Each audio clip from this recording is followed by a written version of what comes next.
জিজ্ঞাসা করছিলেন, ইয়া রাসূলুল্লাহ, কিয়ামতের দিন কিরকম হবে, আমরা কিভাবে আসবে?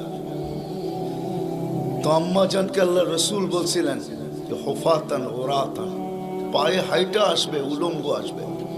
আম্মা জান চিৎকার দিয়া বলছে, আলা ইয়ারা বাদুনা বাদা, আমাদের একজন আরেকজনকে দেখবে না?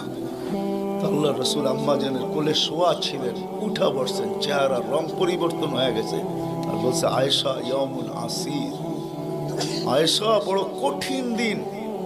তো দুটা চিত্র তুলে ধরছেন আম্মার সামনে, বলছে, আয়েশা কিরকম কঠিন শুনবা? কান্নি আনদুরু মুসা মুতালাফফিফুন বিউমুদিল আরশ ওয়া ইয়াকুলু রাব্বি লা আসআলুকা আল-ইয়াওমা উম্মি ওয়া লা আসআলুকা আল-ইয়াওমা উখতি আসআলুকা নাফসি নাফসি নাফসি নাফসি। বলছে, আয়েশা এরকম কঠিন দিন আমি দেখতেছি যেন মুসা আলাইহিস সালাম আরশের খুঁটি ধরে চিৎকার দিতেছে আর বলতেছে, আল্লাহ আজকের দিনে মাকে চাই না, বোনকে চাই না, চাই আমাকে বাঁচান, আমাকে বাঁচান। কালিমুল্লাহ, যার কিতাবটা আল্লাহ নিজের হাতে লেখছে, কাতাবাত তাওরাত বিয়াদি, যার কিতাব আল্লাহ নিজের হাতে লেখা দিয়েছেন, কালিমুল্লাহ যিনি, আল্লাহর সাথে যিনি কথা বলতেন, যার উপাধি কালিমুল্লাহ। উলুল আজমি মিনার রসুল, 5 জন নবীর ভিতরে একজন যিনি, 5 জন উলুল আজমি মিনার রসুলের ভিতরে। আল্লাহ রসুল বলছে, আয়েশা আরেকটু দৃশ্য বলবো তোমাকে? তো বলছে, ইয়া রাসূলুল্লাহ বলেন।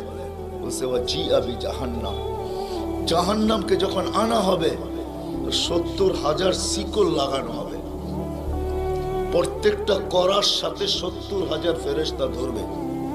তারপরও জাহান্নাম ছুটবে, সব ফেরেশতাদের হাতের থেকে ছুটা নিচে কিয়ামতের দিন মাঠের দিকে যখন ভাগতে থাকবে, তো জিবরিল আলাইহিস সালাম আল্লাহর পাশে থাকবে, চিৎকার দিয়া বসা পড়বে আর বলবে, রব্বি সাল্লিম সাল্লিম, রব আমাকে বাঁচান, আমাকে বাঁচান।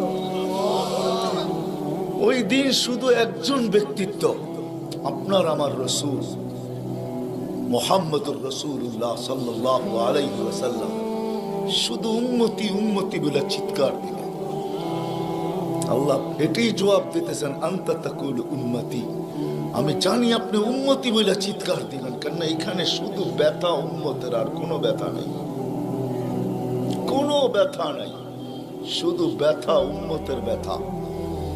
এমন এক ব্যথা দিলের ভিতরে ছিল, তো বলছে আপনি উম্মতি বলে চিৎকার দিবেন, আমি বলবো রহমতি রহমতি, 99 রহমত রাখা আছে, সালতো তা, ওই দিন আপনি চাবেন আমি দিব, শাফি তুসাফা, আপনি সুপারিশ করবেন আমি মঞ্জুর করব।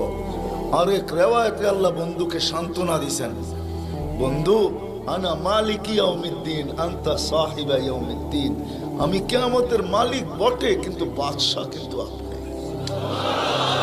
আমি মালিক কিন্তু বাদশা আপনি। ব্যথা ছিল, ব্যথা। সুনামগঞ্জের মানুষ আমার চেয়ে বড় বড় ওলামার আওয়াজ করছে, আমি শুধু আপনাদেরকে একটু নবীর ব্যথা শুনাইতেছি, কিরকম ব্যথা ভিতরে ছিল। চলেন, যখন ব্যথাই শুনাইতেছিলাম তো আরেকটু শুনাই।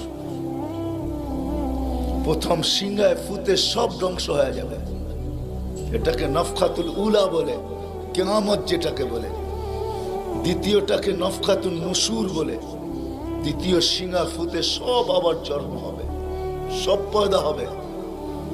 কিন্তু এর আগে মৌত সবার হয়ে যাবে, মালাকুল মৌতেরও মৌত হবে, এটাও সত্য, হাদিসে আছে।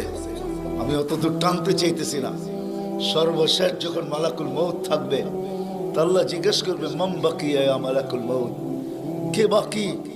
তো বলবে, লা মা বাকিয়া আহাদ ইল্লা আনা ওয়া আনতাল হাইয়ুল লাযী লা তামুত।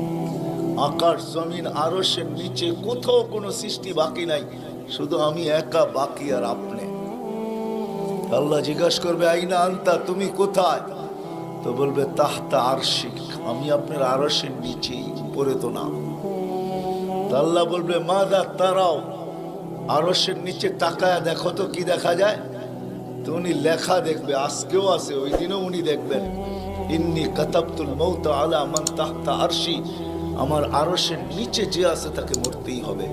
আল্লাযী হাই চিরঞ্জীব ফাহুয়া ফাওকা আরশি, সে আমার আরশের উপরে বিরাজমান। তো বলবে আল্লাহ এই লেখা আছে এখানে, তা আল্লাহ বলবে ফাতামুত আনতা, এবার তোমার পালা। ফাইন্নাকা তাহতা আরশি, তুমি আমার আরশের নিচে। ওয়া ইন্নী কাতাবতুল মাউত আলা মান তাহতা আরশি, আর আমার আরশের নিচে যে আছে তাকে মরতেই হবে। সায়ুলকি আলাইহি সাকারাতাল মাউত, আল্লাহ ওনার উপরে মৃত্যুর যাতনা ঢালবেন। আজকে যদিও উনি মৃত্যু সম্বন্ধে কিঞ্চিত ধারণাও রাখেন না, আমার বিশ্বাস উনি মৌত কি জিনিস জানেন না, এটাই তো সত্য। কি যাতনা বিষে বুঝিবে সে কিসে, কবু আসি বিষে ডংসিনি জানে। সাপের বিষ তো ওই বোঝে যাকে সাপে দংশন করছে। উনি তো নিয়ে যায় শুধু আমাদেরকে, হুকুম হয় অপারেশন সাকসেস করে না, নিয়ে যান। এমনকি প্লেনের ভিতরে উনি অপারেশন চালান, ঠিক না? মানুষ প্লেনও মরে ইদানি, আগেও মরছে। উনি নিয়ে যান, উনি মৃত্যু সম্বন্ধে কিঞ্চিত ধারণা রাখেন না। তো যখন আল্লাহর ওনার উপরে সাকরাতুল মউত, সায়ুলকি আলাইহি সাকরাতুল মউত, মৃত্যুর যাতনা আল্লাহ ঢালবেন, তো ওই দিন উনি চিৎকার দিবে, চিৎকার। কিরকম চিৎকার? বলবে বিইজ্জতিকা ওয়া জালালিক, তোর ইজ্জত আর জালালের কসম, ওয়া উলুবি মাকানিক, তোর উচ্চতার কসম মালিক। লাউ আলিমতু সাকরাতাল মউত, মৃত্যু সম্বন্ধে যদি আমার কিঞ্চিত ধারণা থাকতো, মা কাবাস্তু আরওয়াহাল মুমিনিন, কোন মুমিন মুসলমানকে আমি এত কষ্ট দিয়ে নিয়ে আসতাম, এত কষ্ট। কিন্তু বহুত ওনার হবে, উনিও মুখ থুবড়ায় পড়বেন। দ্বিতীয় নফখার আগে আল্লাহ 4 জনকে পয়দা করবেন, জিবরিল, মিকাইল, ইসরাফিল, মালাকুল মউতকে। কিন্তু পয়দা করতে দেরি, জিবরিল আলাইহিস সালাম কানতে দেরি করবেন না। 3 জন জিজ্ঞাসা করবে কান্নার কারণ, বলে ইদান ইউকমার ইসরাফিল, এখনই হুকুম করা হবে ইসরাফিলকে নফখাতুন নুশুরের জন্য, আর আমাকে হুকুম করা হইবে আল্লাহর বন্ধুকে মাকামে মাহমুদে নিয়ে আসার জন্য। কিন্তু আমি আমার মৃত্যুর পরে ভুলে গেছি উনার কবর কোথায়। তো 3 জন বলবে সহজ সমাধান, ফাসআলিল আরদা, তুমি জমিনকে জিজ্ঞাসা করো। তো জিবরিল আলাইহিস সালাম জমিনকে জিজ্ঞাসা করবে আইনা কবরা হাবিবার রহমান, আল্লাহর বন্ধুর রওজা কোথায়? তো জমিন উত্তর দিবে কদ দাক্কানি আল্লাহু দাক্কা ফানাসিত, প্রথম সিংহায় ফুতে আল্লাহ আমাকে এরকম ধুনা ধুনছে, এরকম ছানা ছানছে। ছানা বোঝেন? ধুনা বোঝেন? এরকম ধুনা ধুনছে ফানাসিত, আমিও ভুলে গেছি কোথায় রাখছি। এটা মাঝে মাঝে আমাদের সাথেও ঘটে। টুপি যাবে খোঁজে সারা ঘরে, ঠিক না? সারা ঘর মাথায় উঠায় ফেলে, হঠাৎ পকেটে হাত দিয়া দেখে টুপি আর জিব্বাটা কামড় দিয়ে বেরিয়ে চলে যায়, ঠিক না? নাহলে তো ঘরালার আবার এর মাথা খারাপ করবে, ঠিক না? আমাদেরও ঘটে, জমিনও ভুলে যাবে।